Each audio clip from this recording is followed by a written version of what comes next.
Dan yang terakhir, melakukan kerjasama bilateral atau multilateral dalam pemberantasan tindak pidana korupsi. Mengenai tugas pencegahan ini diatur dalam pasal 7 Undang-Undang Nomor 19 Tahun 2019, dan yang tadi tentang tugas KPK izin menambahkan juga, itu diatur dalam pasal 6 Undang-Undang Nomor 19 Tahun 2019. Selanjutnya. Selanjutnya, tugas KPK yang lain itu ada tugas koordinasi. Nah, dalam melaksanakan tugas koordinasi, KPK ini berwenang yang pertama ada mengkoordinasikan penyelidikan, penyidikan, dan penuntutan dalam pemberantasan tindak pidana korupsi. Yang kedua, ada menetapkan sistem pelaporan dalam kegiatan pemberantasan tindak pidana korupsi.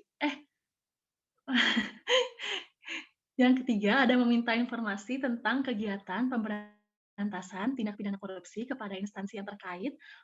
Lalu yang keempat, ada melaksanakan dengar pendapat atau pertemuan dengan instansi yang berwenang dalam melakukan pemberantasan tindak pidana korupsi. Dan yang terakhir itu ada meminta laporan kepada instansi yang berwenang mengenai upaya pencegahan sehingga tidak terjadi tindak pidana korupsi. Nah, hal ini itu diatur dalam pasal 8 Undang-Undang Nomor 19 Tahun 2019 tentang KPK. Next.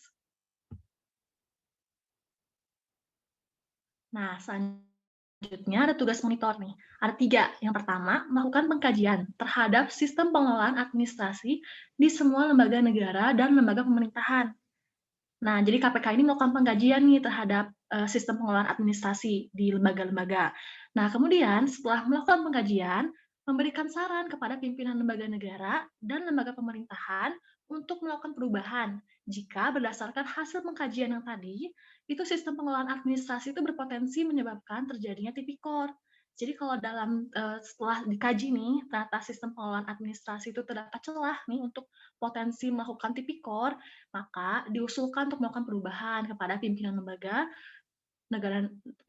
negara dan lembaga pemerintahan. Selanjutnya ini ketiga, menindaklanjuti yang tadi, itu ada melaporkan kepada Presiden Republik Indonesia, Dewan Perwakilan Rakyat Republik Indonesia, dan Badan Pemeriksa Keuangan jika usulan tadi itu tidak dilaksanakan. Jadi dalam hal tadi usulan yang mengenai perubahan adanya potensi dalam sistem pengelolaan administrasi negara ini potensi tipikor gitu, dan tidak dilaksanakan oleh pimpinan lembaga negara dan lembaga pemerintahan, maka ini akan dilaporkan, KPK dapat melaporkannya kepada Presiden Republik Indonesia, DPR, dan BPK. Ini ada di pasal 9 Undang-Undang Nomor 19 Tahun 2019. Next. Nah, dalam melaksanakan tugas supervisi, KPK berwenang melakukan pengawasan, penelitian, atau penelaahan terhadap instansi yang menjalankan tugas dan wewenangnya yang berkaitan dengan pemberantasan tindak pidana korupsi. Nah, selain itu, KPK juga memiliki wewenang nih untuk melakukan penyadapan, serta dapat memenuhi tugas penuntutan, dapat berkoordinasi dengan lembaga terkait. Nah, ini ada di pasal 12 dan 12A Undang-Undang Nomor 19 Tahun 2019. Nah, yang menarik ini adalah penyadapan. Jadi, di dalam pasal 12B, pasal selanjutnya nih, menyebutkan bahwa kalau penyadapan ini tuh harus minta izin nih. Minta izin ke siapa? Minta izinnya ke Dewan Pengawas. Nah, nanti pimpinan KPK ini akan memberikan permohonan tertulis kepada Dewan Pengawas. Dalam 1 kali 24 jam, nanti Dewan Pengawas ini akan memberikan izinnya. Jadi cepat nih ngasih izin penyadapannya. Berapa lama sih penyadapan ini dilakukan? Itu paling lama 6 bulan. Jadi penyadapan ini tuh dilakukan paling lama 6 bulan dan dapat diperpanjang selama 1 kali. Jadi 1 kali doang nih perpanjangnya untuk jangka waktu yang sama. Jadi 6 bulan. Jadi total paling lama maksimal itu 1 tahun atau 12 bulan.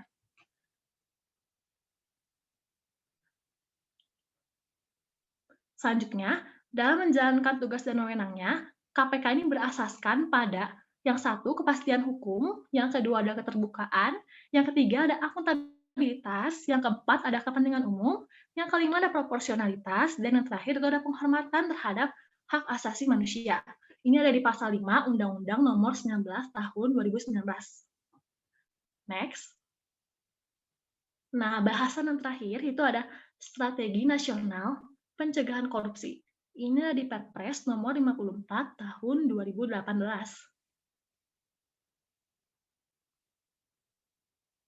Nah, apa sih pengertiannya? Jadi, namanya juga strategi nasional. Nah, berarti arah kebijakan nasional yang memuat fokus dan sasaran pencegahan korupsi yang digunakan sebagai acuan nih. Acuan bagi siapa? Bagi kementerian, bagi lembaga, pemerintah daerah, dan pemangku kepentingan lainnya dalam melaksanakan aksi pencegahan korupsi di Indonesia. Jadi ini tuh sebagai arah kebijakan nasional yang dijadikan acuan dalam pencegahan korupsi di Indonesia. Next. Nah, gimana sih latar belakang adanya Perpres nomor 54 tahun 2018 tentang Strategi Nasional Pencegahan Korupsi di Indonesia? Nah, yang pertama, itu ada komitmen dan upaya dalam pencegahan dan pemberantasan korupsi selama itu selalu jadi prioritas pemerintah gitu. Berbagai upaya ini udah dilakuin sama pemerintah. Nah, apa aja sih upaya yang telah dilakukan oleh pemerintah dalam pencegahan dan pemberantasan korupsi? Yang pertama ada penataan kebijakan dan regulasi, baik berupa instruksi, arahan, maupun peraturan perundang-undangan. Yang kedua ada perbaikan tata kelola pemerintah, pembenahan proses pelayanan publik, lalu ada transparansi dan akuntabilitas pengelolaan keuangan negara. Dan yang terakhir termasuk penyelamatan keuangan atau aset negara. Selanjutnya akan dibacakan oleh teman saya, Afulina. Nah, melanjutkan latar belakang sebelumnya, pada tingkat internasional ini, pemerintah juga aktif terlibat dalam berbagai inisiatif global untuk memerangi korupsi. Nah, salah satunya itu melalui ratifikasi Konvensi Perserikatan Bangsa-Bangsa melawan Korupsi yang kemudian diatur dalam Undang-Undang Nomor 7 Tahun 2006 tentang pengesahan United Nations Convention Against Corruption. Nah, sebagai konsekuensi dari ratifikasi tersebut, pemerintah Indonesia telah menetapkan Peraturan Presiden Nomor 55 Tahun 2012 tentang Strategi Nasional Pencegahan Korupsi dan Pemberantasan Korupsi atau Stranas PPK dengan jangka panjang yaitu tahun 2012 sampai tahun 2025 dan jangka menengah tahun 2012 sampai tahun 2014. Inisiatif pencegahan korupsi tidak hanya melalui Stranas PPK ini aja, melainkan juga dari berbagai kementerian, lembaga, dan pemerintah daerah. Nah, hal ini tuh menyebabkan upaya pencegahan korupsi belum bersinergi secara optimal, sehingga dibutuhkan upaya konsolidasi yang lebih efektif atas berbagai inisiatif pencegahan korupsi oleh kementerian, lembaga, pemerintah daerah, pemangku kepentingan lainnya, serta Komisi Pemberantas Korupsi sebagai lembaga khusus yang berdasarkan undang-undang diberikan kewenangan, koordinasi, dan supervisi dalam pencegahan dan pemberantasan korupsi. Nah, berdasarkan latar belakang tersebut, diperlukan penyempurnaan terhadap Stranas PPK yang sudah tidak sesuai dengan kebutuhan pencegahan korupsi, sehingga perlu diganti dengan strategi nasional yang dilaksanakan bersama oleh kementerian, lembaga, pemerintah daerah, pemangku kepentingan lainnya, dan Komisi Pemberantasan Korupsi. Strategi nasional tersebut diwujudkan dalam Stranas PK yang memuat fokus dan sasaran sesuai dengan kebutuhan pencegahan korupsi, sehingga pencegahan korupsi dapat dilaksanakan dengan lebih terfokus, terukur, dan berdampak langsung dalam rangka mewujudkan masyarakat yang adil, makmur, dan sejahtera. Nah, kemudian di sini ada maksud dari Stranas PPK, Penyusunan Stranas PK dimaksudkan untuk mendorong upaya pencegahan korupsi yang lebih efektif dan efisien. Upaya pencegahan korupsi yang menjadi lebih efektif apabila terfokus pada sektor yang strategis, yang merupakan sektor yang mempengaruhi performa pembangunan dan kepercayaan publik kepada pemerintah. Pencegahan korupsi akan semakin efisien apabila beban administrasi dan tumpang tindih dapat dikurangi secara signifikan melalui kolaborasi yang lebih baik antara kementerian, lembaga, pemerintah daerah, pemangku kepentingan lainnya, dan KPK. Kemudian di sini ada tujuan dari Stranas PK. Stranas PK mempunyai 3 tujuan. Yang pertama yaitu memberikan arahan tentang upaya-upaya strategis yang perlu dilakukan oleh kementerian, lembaga, pemerintah daerah, dan pemangku kepentingan lain untuk mencegah korupsi. Yang kedua, mendorong program pencegahan korupsi yang berorientasi pada hasil dan dampak, bukan hanya luaran dengan capaian yang terukur. Dan yang terakhir, meningkatkan sinergi antara program pencegahan korupsi dengan kebijakan pemerintah pusat, pemerintah daerah, pemangku kepentingan, maupun dengan kebijakan strategis KPK. Nah, selanjutnya di sini ada fokus, tantangan, dan sasaran Stranas PK. Upaya sinergi dalam rangka mencegah korupsi berfokus pada 3 hal.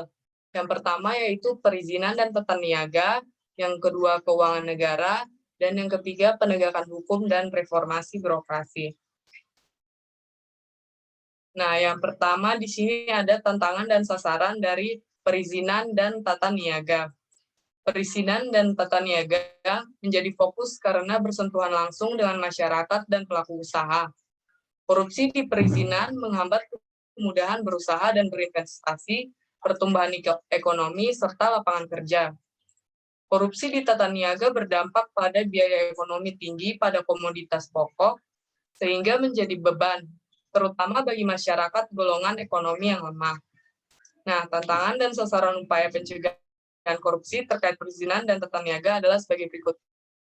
Nah, yang pertama yaitu tantangan. Di sini ada 7 tantangan. Yang pertama yaitu terlalu banyak regulasi yang mengatur kewenangan tentang perizinan. Yang kedua, kewenangan menerbitkan izin belum sepenuhnya dilimpahkan dari instansi teknis ke PTSP pelayanan terpadu satu pintu, baik di pusat maupun daerah.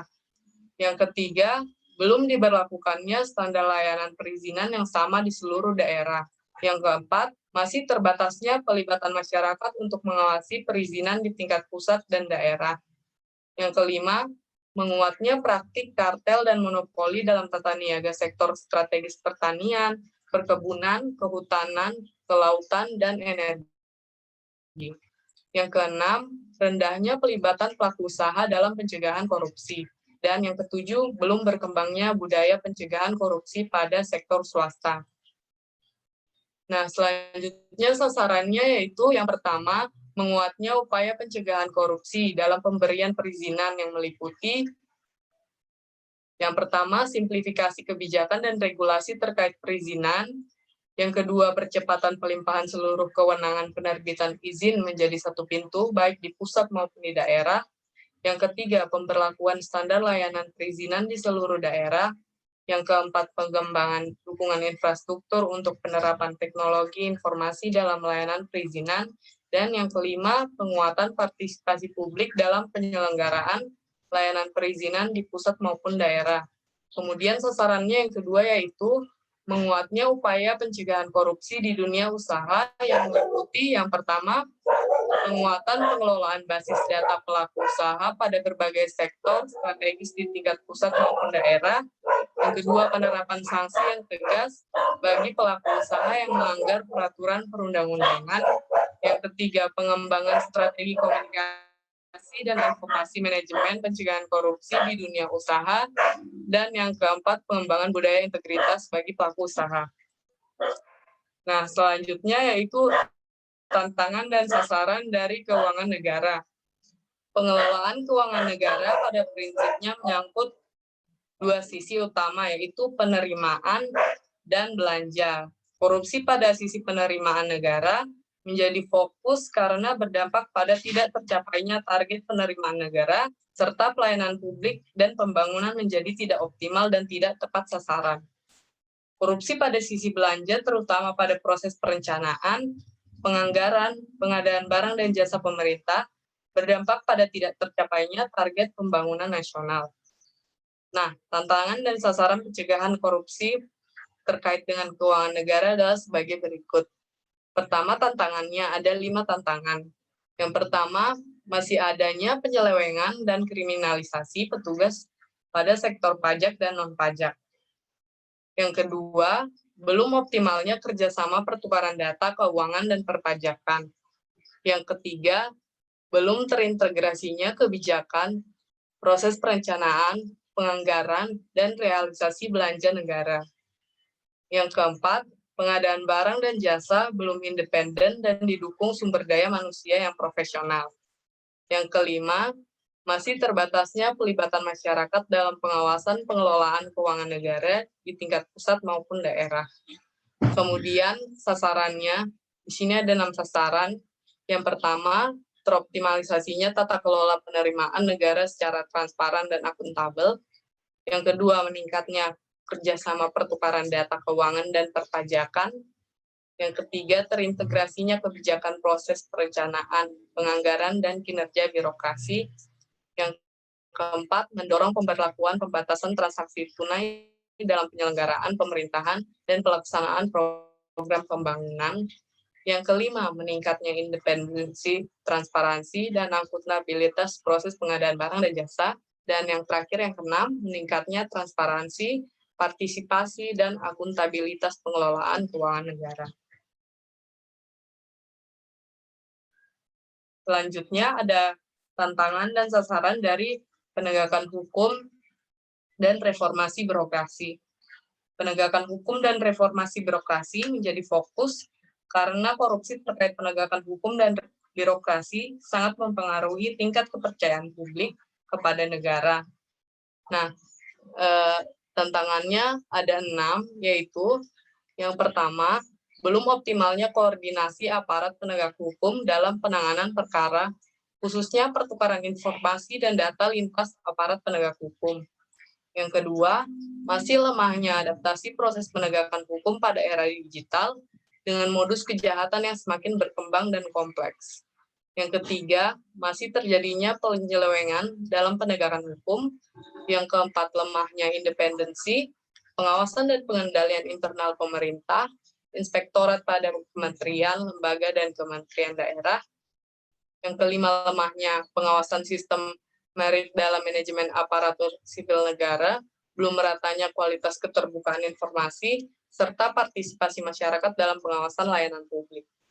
Dan yang terakhir, yang keenam, belum terintegrasinya sistem pengawasan pembangunan dan pemanfaatan program dan pembangunan desa. Kemudian sasarannya yaitu yang pertama, semakin kuatnya penegakan hukum yang transparan dan akuntabel berbasis pada sistem informasi meliputi yang pertama, percepatan sistem penanganan perkara yang berbasis teknologi informasi. Yang kedua, pengembangan sistem informasi lintas lembaga penegak hukum.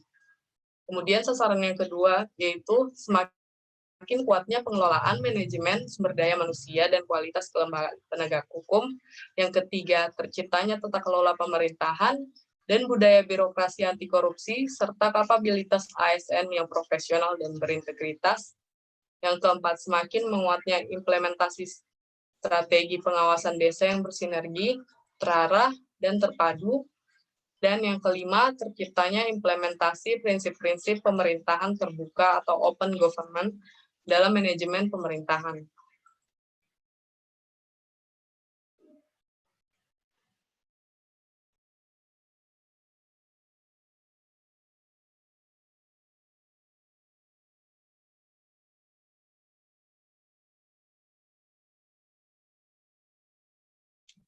Oke, terima kasih dari teman-teman yang sudah mempresentasikan. Apakah ada pertanyaan dari teman-teman? Atau mungkin yang kurang jelas? Izin bertanya. Halo? Ya, silakan Andin.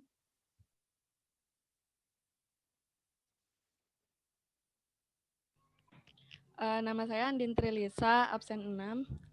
Ingin bertanya, kan lagi rame nih, baru 2 hari yang lalu ya, ada kasus korupsi dana bansos sebesar 17 miliar oleh Menteri Sosial Juliari Batubara. Terus ada wacana hukuman mati karena sebelumnya Ketua KPK itu pernah mengancam akan menindak tegas pelaku korupsi anggaran penanganan bencana COVID-19 dengan tuntutan hukuman mati. Nah, bagaimana pendapat kalian? Karena seringkali hukuman mati ini kan cuma jadi wacana. Beberapa pihak juga menganggap penggunaan pidana mati itu bukan solusi dari akar masalah korupsi gitu. Dan ada juga yang nyebut kalau misalnya pidana mati ini merupakan bentuk pelanggaran HAM karena nggak menghormati hak untuk hidup. Lalu, apa yang menurut kalian harus dilakukan oleh KPK sebagai pihak yang berwenang? Sekian, terima kasih.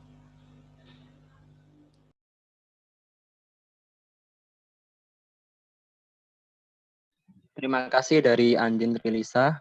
Ada lagi yang ingin ditanyakan? Izin bertanya, Ya, silakan. misalnya juga tadi berhubungan sama pertanyaan Andin gitu. Misalnya ada orang yang dia tuh korupsi, dia tuh belasan miliar gitu. Nah, habis itu atas inisiatifnya dia sendiri, gitu, dia itu ingin mengembalikan semua uang yang dia korupsi. Nah, apakah kasus koruptor itu masih akan diproses hukumnya sampai putusan pengadilan atau dibebaskan karena dia sudah membayar semua uang yang sudah dia korupsi gitu? Terima kasih. Terima kasih dari Lia. Ada lagi yang ingin bertanya?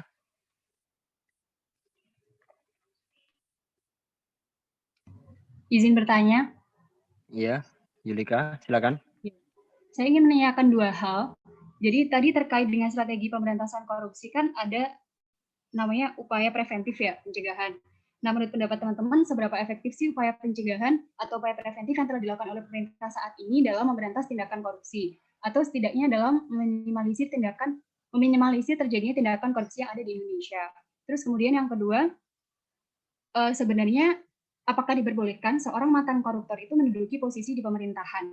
Soalnya saya pernah melihat ada seorang mantan narapidana korupsi itu mencalonkan diri dalam sebuah ajang pilkada. Nah, bagaimana pendapat teman-teman terkait dengan hal tersebut? Terima kasih. Oke, sama-sama. Terima kasih. Ada lagi? Oke, kalau tidak ada, kami tutup pertanyaan untuk sesi kali ini. Kami minta waktunya sebentar untuk berdiskusi sama teman-teman untuk menjawab semua pertanyaan tersebut. Terima kasih.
Oke, saya akan menjawab pertanyaan dari Andin. Nah, jadi kan ancaman hukuman mati koruptor Mensos Juliari Peter Batubara ini ramai dibahas kan setelah diduga melakukan korupsi terkait proyek bansos pandemi ini. Nah, namun ancaman itu tuh bukan hal yang sederhana. Jadi sangkaan KPK nih kepada Mensos Juliari Batubara itu menerima suap atau gratifikasi. Ini dilansir dari Pusat Studi Anti Korupsi atau PUKAT UGM. Jadi itu bukan korupsi dana anggaran bansos atau bansos bantuan sosial corona, tapi ternyata sangkaannya itu adalah menerima suap atau gratifikasi. Nah, kemudian kasus Mensos ini dibilang di sini, kasus Mensos adalah suap karena pihak swasta memberikan dana tertentu terkait proyek, sedangkan korupsi itu pejabat ambil dana dari anggaran yang sudah ditetapkan. Nah, Rohman dari PUKAT, tadi Pusat Studi Anti Korupsinya UGM, menjelaskan sangkaan suap atau gratifikasi tidak ada ancaman hukuman mati. Jadi dari suap yang tadi kan masih sangkaan nih, sangkaan KPK ini masih suap atau gratifikasi. Dan kalau misalnya memang terbukti itu suap atau gratifikasi, maka tidak ada ancaman hukuman mati. Nah, Undang-Undang nomor 31 nomor 19 tahun 31 tahun 1999 tentang tindak pidana korupsi, pidana mati bisa dijatuhkan dalam keadaan bencana alam nasional dan krisis ekonomi moneter. Nah, jadi menurut PUKAT ini menurut pusat studinya UGM tadi, COVID-19 bukan jadi intinya jadi dugaannya ini saat ini dugaannya ini adalah suap atau gratifikasi. Jadi bukan korupsi anggaran yang sudah ditetapkan untuk bantuan sosial corona. Jadi kalau misalnya suap dan gratifikasi itu nggak ada ancaman hukuman mati. Ini baru sangkaan doang. Seperti itu. Tapi tergantung KPK, apakah KPK ini punya bukti untuk menjerat, itu tambahan dari PUKAT UGM.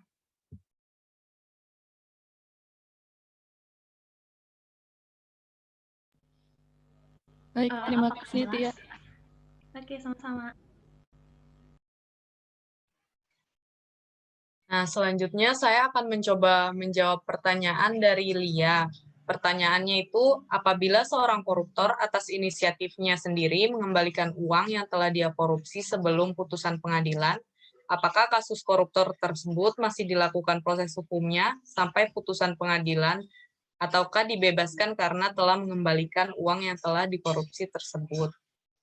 Nah, mengacu pada Pasal 4 Undang-Undang Pemberantasan Tindak Pidana Korupsi, pengembalian kerugian keuangan negara atau perekonomian negara tidak menghapuskan dipidananya pelaku tindak pidana, meskipun pelaku tindak pidana korupsi tersebut telah mengembalikan keuangan negara yang telah ia korupsi sebelum putusan pengadilan dijatuhkan.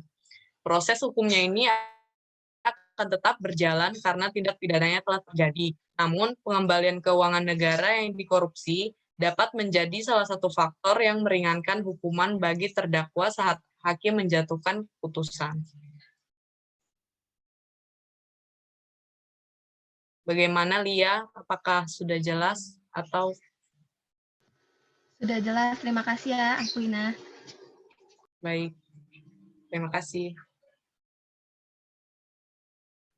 Oke, saya akan mencoba menjawab pertanyaan dari Yulika. Pertanyaan ada dua. Yang pertama, seberapa efektif sih pencegahan tindak pidana korupsi di Indonesia? Untuk pertanyaan ini menurut kelompok kami belum efektif. Kenapa belum efektif? Karena apabila pencegahannya sudah efektif, maka nanti kasus korupsi juga semakin diminimalisir.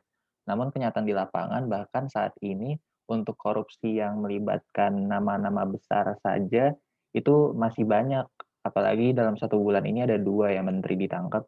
Itu Menteri KKP Bapak Edi Prabowo dan Menteri Sosial. Dan nilai korupsinya juga cukup besar. Apalagi pada tingkat yang lebih dengan nilai yang lebih kecil, itu kan lebih susah ntar terindikasinya. Jadi kalau untuk pencegahan menurut kelompok kami itu kurang efektif. Lalu pertanyaan kedua, sebenarnya boleh nggak sih mantan koruptor menduduki posisi di pemerintahan? Nah ini jadi kelompok kami sempat membaca artikel tentang pilkada ya. Jadi sempat ada judicial review atau uji materi terhadap pasal 7 ayat 2 huruf G Undang-Undang Nomor 10 Tahun 2016 tentang Pilkada. Jadi dalam pembacaan putusan tersebut, Mahkamah Konstitusi memutuskan untuk menerima sebagian permohonan uji materi yang intinya adalah bahwa pelaku tindak pidana korupsi itu boleh mencalonkan diri sebagai calon mengikuti pilkada apabila telah melewati masa waktu 5 tahun setelah batas terakhir dia di penjara atau menerima hukumannya, seperti itu. Jadi ada batasnya gitu 5 tahun. Apakah sudah jelas? Ya, sudah cukup jelas. Makasih. Iya, sama-sama. Oke, kepada penanya sudah jelas semua kan? Yulika, Andin sama Tia. Oke, kita membuka sesi pertanyaan kedua. Apakah ada yang menanyakan lagi? Izin bertanya, Iya, silakan. Siapa? absen 25, Sheni Wulandari. Izin bertanya, salah satu syarat menjadi ketua KPK ialah lepas dari jabatan sebelumnya. Namun saya baca artikel bahwa ketua KPK Bapak Firly Bahuri meski sudah aktif sebagai ketua, beliau masih aktif dalam kepolisian sebagai analis kebijakan utama. Yang ingin saya tanyakan, apakah hal tersebut diperbolehkan dan sebenarnya apa sih maksud dari lepas dari jabatan sebelumnya? Itu saja. Terima kasih.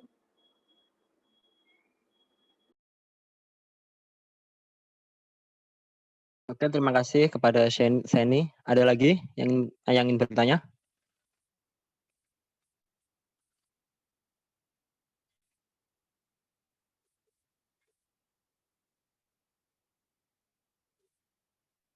Halo? Apakah sudah cukup? Oke.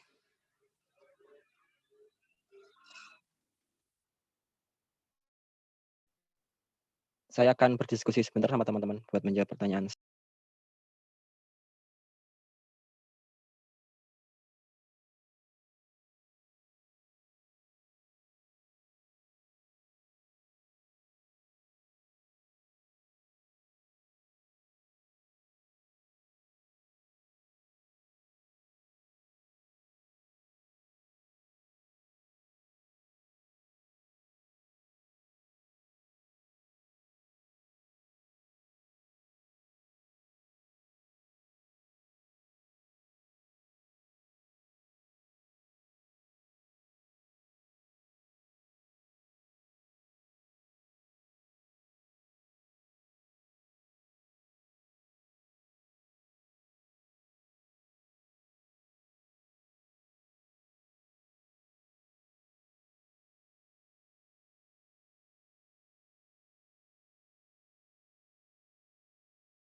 Oke, saya mau menjawab pertanyaannya Sheni terkait kasus dari Ketua KPK yaitu Firly Bahuri yang rangkap jabatan, yaitu yang pertama sebagai Ketua KPK, yang kedua rangkap jabatan sebagai analis kebijakan.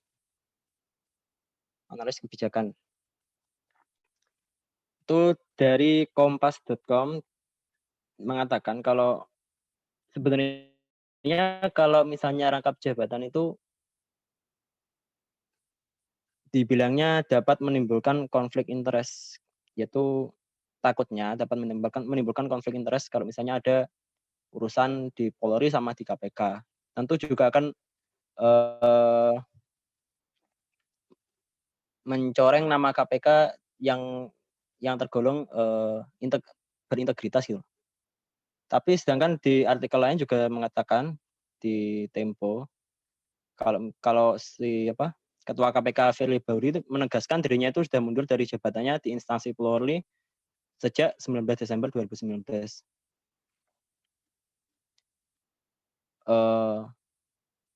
Jadi katanya itu jabatan analis publik itu bukanlah sebuah jabatan. Ya. Analis kebijakan utama Badan Pemeliharaan Keamanan Polri itu bukanlah sebuah jabatan, kata si beliau gitu. Tapi ada juga yang mengatakan kalau Pak Firly itu harus didesak untuk mundur dari jabatan Polri tersebut.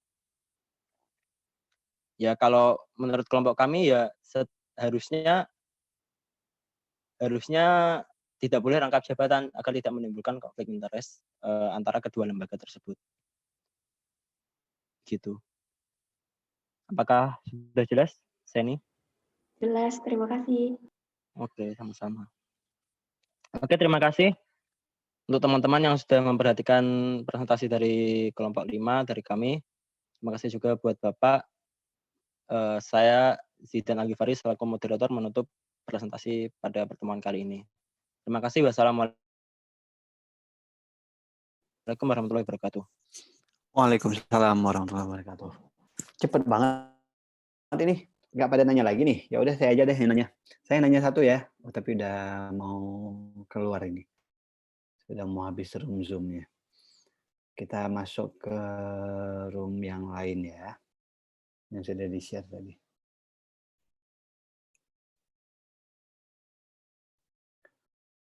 Kita langsung live aja ya, masuk ke room yang sudah di-share tadi ya. Ini udah baik, Pak. 11 menit. Ya, Pak.